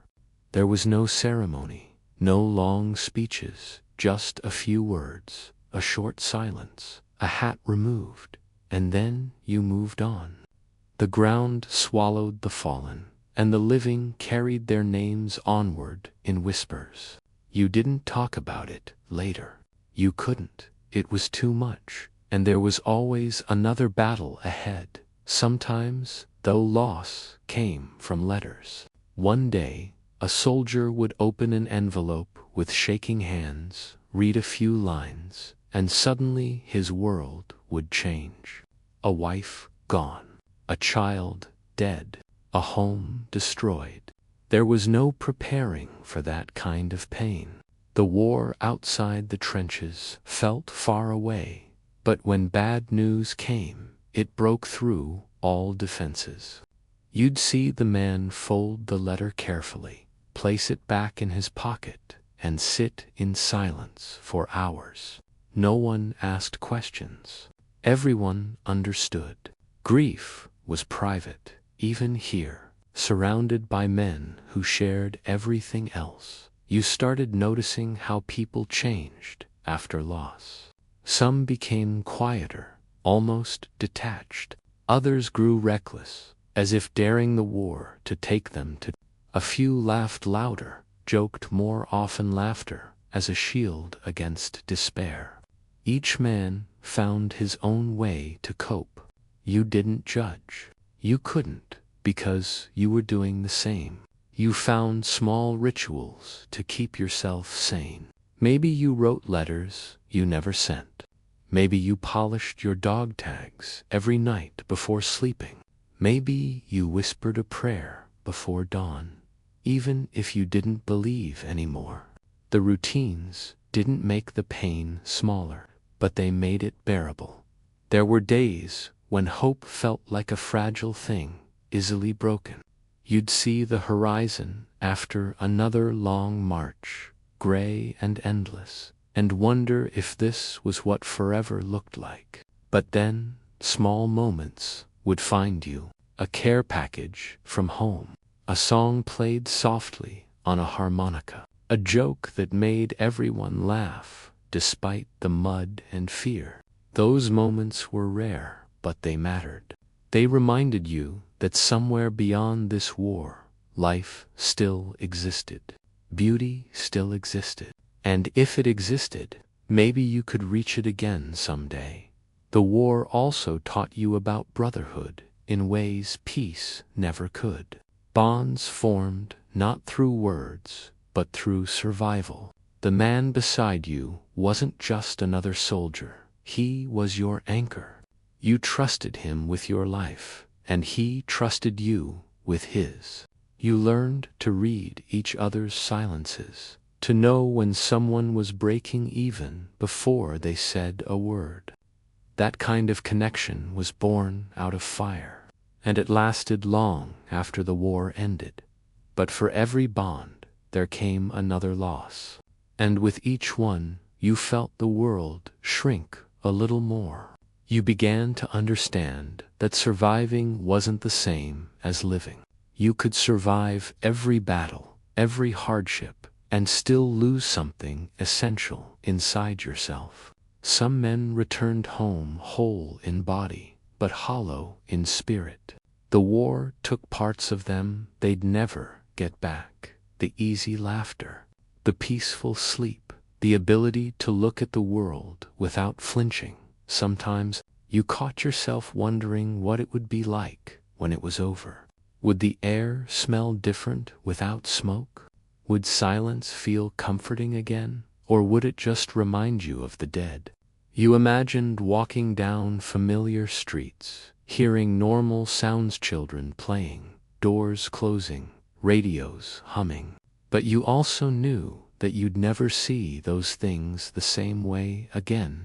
Once you'd lived through destruction. Even peace carried an echo of it. When the war finally began to tilt toward victory, the feeling was complicated. You wanted it to end desperately. But part of you was afraid, too afraid of what came next. The war had become your world, your routine, your purpose. Without it, who would you be? That was the cruelest part of survival. You had to learn how to live again, how to exist in a world that had moved on while you were stuck in a place of mud, blood, and memory. And so, as the last winter of the war dragged on, you carried all of it, the grief, the exhaustion, the quiet hope inside you. you kept walking because stopping meant thinking, and thinking meant remembering. The sky stayed gray, the ground stayed cold, and yet something inside you refused to give up.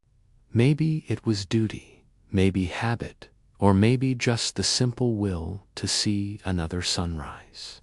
Whatever it was, it kept you moving, step by step, toward an uncertain peace. In the end, you realized that surviving the war wasn't about bravery or strength. It was about endurance, the stubborn human refusal to let go, even when everything around you said you should. You learned that courage wasn't loud or heroic. It was the quiet act of facing another day when you didn't know if you could. That was the true weight of war, not the gunfire or the marches or the orders shouted in the rain, but the invisible struggle inside every man who fought and lived to remember. Could you survive as an American soldier in World War II? Boring history for sleep when victory finally began to whisper across the battlefields. It did not come with celebration or joy. It came quietly, like a tired sigh carried by the wind. Rumors spread among the soldiers. Germany was weakening, cities were falling, the end was near. But after years of fighting, no one believed it at first. You had heard that phrase too many times before, the end is near, only to find yourself marching into another ambush, another field soaked in rain and smoke. So you kept your head down, your rifle close, and your expectations low. The war had taught you that endings never looked like you imagined. There was no single moment when everything stopped. It faded slowly. The gunfire became less frequent. The nights grew quieter. You began to notice the sound of birds again, the color of the sky, the faint scent of grass where there had only been mud. You started walking through villages that weren't burning, seeing faces that weren't afraid, and yet the silence felt unfamiliar, even eerie. After so long surrounded by chaos, peace felt unnatural, like a dream you didn't know how to wake from. You remembered the first time. You set down your weapon not because you were told to, but because you no longer needed it. The weight of the rifle left your hands trembling, as if your body didn't believe it was allowed to let go. Around you, other soldiers did the same. Some stared at their weapons for a long time before placing them on the ground. Others held on tightly, unable to part with the only thing that had kept them alive. For years, that rifle had been more than metal. It had been a shield, a companion, a constant reminder that you still had a purpose. Without it, you felt strangely empty. The orders came. The war in Europe was over. But for many, the feeling didn't sink in. Men cried, laughed, stared blankly, or simply sat down where they stood. Some prayed. Some said nothing at all. You expected victory to feel like triumph, but instead, it felt like exhaustion, like reaching the top of a mountain, only to realize you no longer had the strength to climb down. The sounds that followed weren't cheers, they were sighs, breaths of disbelief, murmurs of names you wished could have seen this day. You thought about the friends who hadn't made it, the ones buried in quiet fields across France and Belgium. The victory felt incomplete without them. In the weeks that followed, the army began to pull back. Convoys of soldiers returned through the same roads they had once advanced, on roads now lined with ruins and rubble. You saw the war's aftermath up close. Cities reduced to skeletons of stone, homes turned to dust, people wandering in silence among the wreckage of their lives.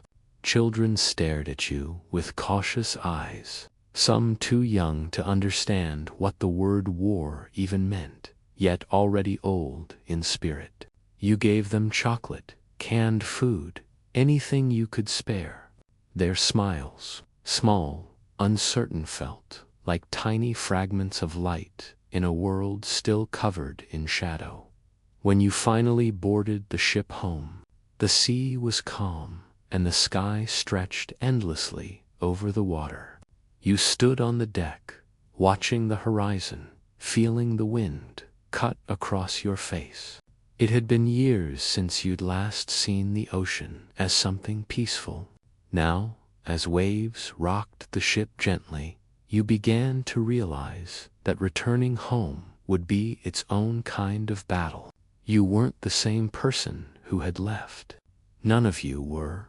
The men around you talked softly, voices low, as if afraid to break the fragile quiet. Some smiled at the thought of seeing family again. Others stared into the distance, their eyes lost somewhere in memory. When you reached home, there were crowds, flags waving, music playing, people cheering. The sound was overwhelming. Mothers embraced sons, wives held husbands, children clung to fathers they barely remembered. You smiled because you were supposed to, but inside, everything felt distant, unreal. The noise didn't reach the part of you that had lived in the mud and darkness. The people you loved were there, but you felt a strange gap between their world and yours. They asked what it had been like, but you didn't have the words. How could you explain years of fear, loss, and endurance in a few sentences? So you said little. You smiled. You told them you were fine at night, though the war followed you. Not in dreams of battle, but in quiet moments, when a door slammed too hard, or a car backfired in the street, or the wind whistled through a crack in the window. You'd freeze just for a second, heart racing, before remembering you were home. Sometimes you'd wake before dawn and sit by the window, staring out at the empty streets, wondering how long it would take to feel normal again. Some men never did. Others learned to live with it, carrying the memories like invisible medals, proof that they had survived. Even if survival came with scars, over time, life began to fill in the empty spaces. You worked. You laughed again. You married, raised children, grew old. The war became something you didn't talk about much, except in fragment stories told around campfires or at reunions with men who had shared those same endless nights. They understood without words. When your grandchildren asked about it years later, you softened the edges of the truth. You made it sound like history, not memory. But in your heart, you always carried the faces, the smells, the sounds. You carried the weight of it all, quietly, because that's what soldiers did. And in that silence, you realized something that had taken you years to understand. Survival wasn't about being unbreakable. It was about breaking and still finding a way to move forward. The war had changed you, but it had also taught you something unshakable, that even in the darkest places, the human spirit endures. The world had fallen apart, and somehow you had lived to see it rebuild itself. That was the final act of courage, not, but the simple act of living afterward. As the years passed and your hair turned gray, the war became a distant hum, a memory that softened with time. Yet, sometimes, on quiet evenings, you'd find yourself staring at the horizon again, the same way you had on that ship. And in that stillness, you would feel a familiar ache, not of fear or sorrow, but of remembrance. You'd whisper a name or two, maybe lift a glass to the ones who didn't come home, and then, with a slow breath, you'd let the moment pass, like a wave retreating back into the sea, because you had survived. Not perfectly, not untouched, but truly survived. And that, in the end, was enough. Could you survive as an American soldier in World War II? Boring history, for sleep the war ended. But the silence that followed was louder than any gunfire you had ever heard. It spread across cities and fields, over ruined bridges and quiet coastlines, filling the spaces where voices once shouted and engines once roared. For the first time in years, the world was stillness. That stillness felt almost foreign. People stepped out of shelters and barracks, blinking against the daylight as though seeing the sun for the first time. The air smelled of dust and smoke, but also, faintly, of something new. Hope, perhaps. Or maybe disbelief. In America, the return to normal life was not as simple as closing a chapter. Cities buzzed with parades and flags. Headlines declared victory. Families lined the streets with tears and confetti. But beneath the celebration, there was an unspoken question in every smile. What now? The men who came home looked the same at first glance, but they carried the weight of years that others could not see. They had learned to live in the rhythm of fear and silence, and now they had to learn to live in peace again. That adjustment, for many, would take a lifetime. You found yourself noticing little things: the softness of a bed, the warmth of food, the laughter of children. These were luxuries once unimaginable in the trenches. But even simple comforts came with guilt. You'd think of those who never returned, of the empty chairs at kitchen tables, of mothers still waiting for letters that would never come. Every joy carried an echo of loss.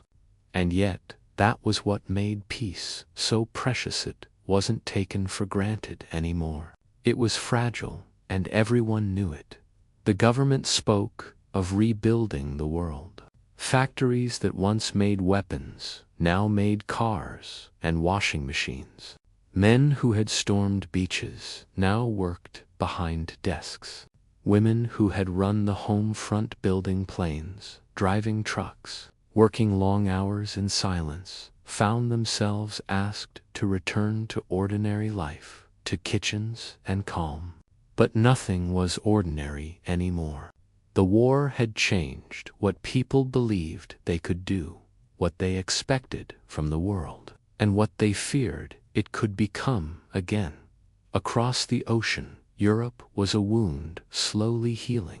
Cities like Berlin, Warsaw, and London still lay in ruins, their streets filled with rubble and memory.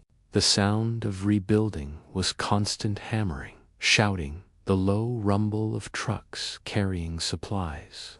America sent aid and engineers, trying to stitch together the fabric of a broken continent. You read about it in newspapers or heard it on the radio. Nations redrawing borders. New alliances forming, old empires fading.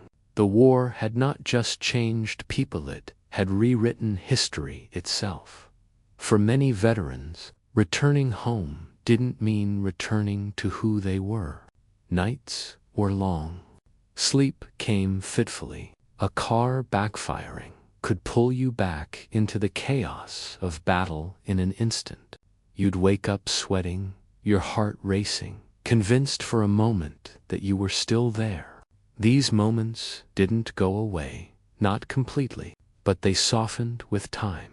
You learned to live alongside them, the way one learns to live with an old scar. You carried it, quietly, like a memory etched into your bones. You might have gone back to school, or taken a job through the GI Bill. Maybe you started a family, moved into one of the new suburbs springing up across the country. Life grew structured again: commutes, paychecks, weekend barbecues, the sound of jazz and swing-filled radios. Movie theaters glowed at night, showing films about love, adventure, and heroes who looked a little like you. The country wanted to move forward, to forget the darkness, to find meaning in prosperity. But in quiet corners of bars or late-night diners, veterans gathered and talked in low voices.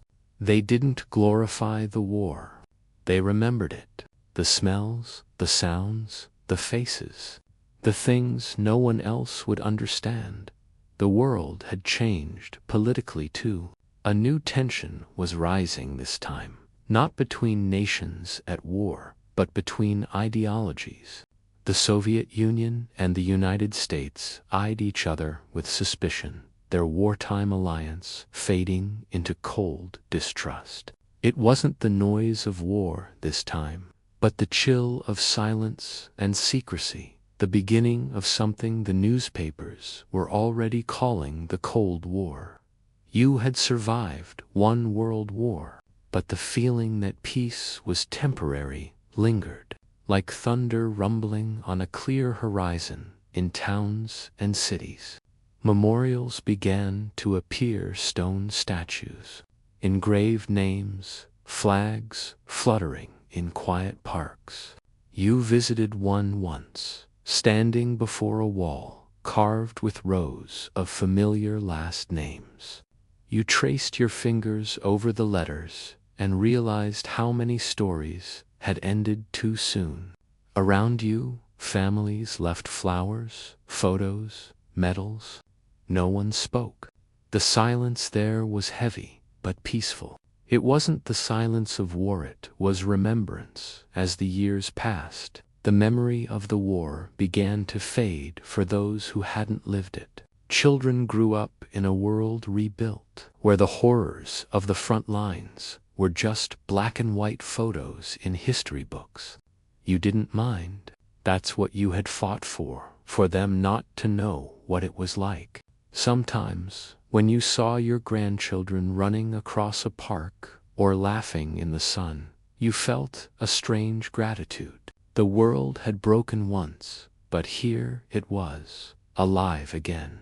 That made it worth it. Still, on some nights, when the world was quiet, you would lie awake and hear echoes, the hum of an engine, the call of a distant voice, the faint rhythm of marching boots that existed only in memory. You'd take a slow breath, close your eyes, and let the sounds fade into the hum of the present. The war had shaped you, but it no longer defined you. You had survived not just the battles, but the years that followed. You had lived through the rebuilding of the world and watched it become something new. And maybe that was the true ending of the story. Not the day the guns fell silent, but the day you could finally look at the sunrise without thinking of the past. Could you survive as an American soldier in World War II, boring history for sleep peace when it finally settled across the world? Was not the loud, triumphant kind that filled newspapers and radio broadcasts. It was quiet, subtle. It crept into daily life like a hesitant guest, uncertain, almost shy. People wanted to move on, to forget the sound of sirens and explosions, to replace it with laughter, music, and the hum of normal life. Yet, beneath the calm, the memory of war lingered like an echo in every street, every field, every heart that had seen too much. For those who had lived through it, the world was no longer the same, not in the way it looked, and not in the way it felt. Factories roared back to life, but this time the noise was different. The machines that once made tanks and rifles now turned out refrigerators, radios, and shiny new cars. Cities that had gone dark during wartime blackouts glowed again with neon lights. The air smelled of gasoline and promise. People filled movie theaters, hungry for stories that made them laugh or dream again. There was a collective sense of wanting to start over, to build something better, something lasting. America called it the post-war boom, but for those returning soldiers, it wasn't just an economic revival, it was a second chance. Still, not everyone could find their footing right away. For many veterans, the battle didn't end when the shooting stopped. It followed them home in their dreams, in the sudden panic brought on by the crack of thunder, in the way crowds made them uneasy. The world they returned to felt too fast, too loud, too bright. They tried to fit back into it, but something inside them had shifted forever. Some carried their pain quietly, burying it under smiles and handshakes. Others turned to the bottle, trying to drown the memories that wouldn't fade. The government spoke of rehabilitation, but how do you heal something invisible? The GI Bill offered new beginnings, education, homes, hope. Colleges filled with men who just months earlier had been fighting in Europe or the Pacific. Suburbs expanded as rows of nearly identical houses sprang up across the country white fences, green lawns, and the smell of freshly painted walls. It was the dream of normalcy made real. Yet behind many of those tidy windows were men who woke up in the middle of the night, sweating, their minds still trapped in places they'd never speak of again. Their wives learned to hold them when they trembled, to ask no questions. Their children grew up never quite understanding why their fathers sometimes stared too long at nothing in particular. You learned to move through it, all work, family, routine. The rhythm of civilian life had its own comfort. The radio became a kind of friend again, the voices of announcers and jazz singers smoothing over the rough edges of memory. Television was new, glowing in living rooms across the country, showing smiling families, perfect dinners, and endless optimism. It was a world determined to believe in happiness. And maybe that was necessary to believe that everything terrible had ended, that the world had learned its lesson. But deep down, many knew it wasn't that simple. The lines of power had shifted. America had emerged stronger, richer, confident in its role as a leader of the free world. But across the ocean, the Soviet Union was building its own empire of influence. The Cold War began not with bullets, but with words, threats, and silence. Spies replaced soldiers. Secrets replaced battles. There was a new kind of fear, now one that crept into the background of daily life, invisible but constant. You had seen one world war end and another begin. Only this one was fought in shadows and whispers. You wondered if humanity would ever stop finding new ways to divide itself, and yet, for all the fear, there was also progress. Science raced forward, jet engines, televisions, the beginnings of computers, and whispers of space exploration. It was as if the same human drive that once fueled destruction had turned toward creation. You watched in awe as the world rebuilt itself faster than you ever thought possible. Highways stretched across the country. Skyscrapers reached higher. People talked about the future like it was something you could touch. But every time you saw a monument, a war movie, or an old uniform in a window, it reminded you of the price that had been paid for this new world. Sometimes you'd sit on your porch at night, a cigarette glowing between your fingers, and listen to the crickets. The darkness wasn't frightening anymore, it was familiar. You thought about the men who hadn't come home, wondering what they would think of this new world. Would they recognize it? Would they approve? You imagined them walking down these peaceful streets, hearing the laughter, smelling the bread from a bakery, and maybe smiling quietly, knowing their sacrifice had built this moment. That thought brought a strange kind of peace. As years passed, the war stories began to soften. They became tales told to children, to students, to strangers who couldn't imagine what it had truly been like. History books turned the chaos into dates and numbers. But you remembered it differently, not as history, but as life. You remembered the mud, the sound of boots, the letters from home folded in your pocket.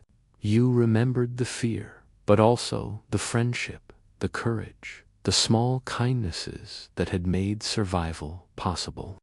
These were the pieces of the war that no book could ever capture. You sometimes wondered if the world would ever stop needing soldiers, if people would ever learn from the past instead of repeating it. But every time the news spoke of another conflict somewhere far away, you felt the same cold knot in your stomach. The names changed, the weapons changed, but the story remained the same. Still, you hoped. You had to, because that's what surviving the war had taught you, not just how to endure, but how to believe that something better could exist. And in that hope, life continued. New generations grew up unaware of what the world had once been. They lived freely, laughed loudly, dreamed without fear. And maybe that was the truest victory of all, the kind that couldn't be measured by territory or treaties, but by laughter that no longer had to be whispered, by children who could sleep through the night without the sound of bombs. You watched them, smiling quietly, knowing that even if the world had changed, some things like the will to live, to rebuild, to love would always remain. You didn't talk about the war much anymore, not because you forgot, but because you finally understood that remembering didn't always mean retelling. Some memories lived best in silence, in the way you looked at a sunrise, or how you paused when you heard a distant thunderstorm, or how you still folded your hands before dinner the way you once did before battle. The war had taken so much, but it had given you a strange gift too, the ability to see the beauty in ordinary things. A quiet morning, a warm cup of coffee, the laughter of your family. That was survival, not just the absence of war, but the rediscovery of life. Could you survive as an American soldier in World War II? Boring history for sleep years passed, and the memories of the war slowly began to fade, not from your heart, but from the world around you. The sounds of sirens and gunfire became distant, replaced by the hum of cars and the laughter of children. Cities rebuilt themselves, streets grew busier, and the wounds of the world were slowly covered by layers of progress, industry, and hope. Yet, no matter how much time passed, the war lived on in subtle ways, hidden in the corners of memory, whispered in conversations between old friends who had once fought side by side. You aged, of course. The face you saw in the mirror no longer resembled the young man who had stormed beaches or marched through ruined villages.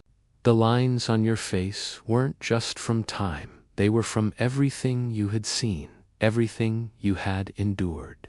But there was pride there too, quiet and steady. You had done what was asked of you. You had survived when so many hadn't, and somehow you had managed to build a life out of the ashes. Sometimes, when the evenings grew long and the light outside turned golden, you'd find yourself drifting back to those years. You'd remember the smell of wet earth, the sting of cold wind on your face, the way the stars looked from a trench or a field. You'd remember the sound of men's voices, jokes, whispered in the dark, laughter that didn't quite hide the fear. There was something strange about it all. Even in the middle of chaos, there had been moments of beauty. Moments that reminded you of what you were fighting for. Friendship, freedom, a chance to come home. And now home was quiet. Sometimes too quiet. The world had changed so much that it almost felt unfamiliar. You'd hear young people talk about the war as if it were something ancient, something too far away to ever matter again. They couldn't imagine what it was like to live through it, to feel that mix of terror and determination, to lose friends and keep moving anyway. You didn't blame them for not understanding. In a way, their ignorance was a sign that you'd succeeded. They didn't have to know what it felt like. They didn't have to live through it. You'd watch the world move on new wars, new conflicts, new inventions. Men were flying into space now. Machines could think, or at least pretend to. It was astonishing, the speed of it all. Sometimes you wondered if humanity was racing toward something better, or just running away from its past. You couldn't tell anymore. But you knew one thing for sure. No matter how far people advanced, they would always carry a piece of the past with them. History wasn't something you could leave behind. It was something you carried inside you, like an old scar that never fully healed. On quiet nights, when the house was dark and still, you'd walk outside and look up at the stars. You'd think about the men you once fought beside, the ones who never came home. You'd whisper their names sometimes, softly, as if speaking them out loud could bring them back for just a moment. You didn't believe in ghosts, but you liked to think that, somewhere out there, they knew they were remembered. That was what mattered, that their stories hadn't disappeared in time. You became a storyteller yourself, not on a stage or a book, but in the small, gentle ways that mattered most. You'd tell your grandchildren about the ration cards, the blackouts, the old radio broadcasts that carried news from the front. You didn't talk about the blood or the fear. You told them about courage, about friendship, about how even in the darkest times, people found ways to help one another. You made the war sound almost peaceful, like a long, difficult dream that somehow ended in sunlight. Your stories always ended the same way, with silence. You'd pause, smile faintly, and say something simple like, "We were lucky, that's all." And that would be enough. Because what could you really say? No amount of words could capture what it truly meant to live through it, to stand in a world falling apart and still believe it could be rebuilt. The world eventually began to forget the details. The veterans grew older, the cemeteries filled, and the parades became smaller each year. But you didn't mind. You'd had your time. You'd seen the best and worst of humanity, and somehow you still chose to believe in the good. That was your quiet victory, and so life went on. The seasons kept turning. The world kept spinning. You learned that survival wasn't just about staying alive, was about finding peace in the aftermath. It was about forgiving the past, forgiving yourself, and learning to live in a world that would never quite understand what you'd been through. Sometimes, when you'd sit by the window in the fading light, you'd hear a song on the radio, an old wartime tune you hadn't heard in decades. It would bring everything back in a rush, the faces, the laughter, the pain. But now, the memories didn't hurt. They felt warm, like an old photograph. The war was no longer a wound, was a story, one that had shaped who you were and who you'd become. You'd close your eyes and listen, the faint hum of the world around you blending with the music. And in that moment, you realized something beautiful. You had survived. Not just the battles, not just the years, but everything that came after. You had built a life out of chaos, found meaning in pain and peace in silence. And that, perhaps, was the greatest victory of all.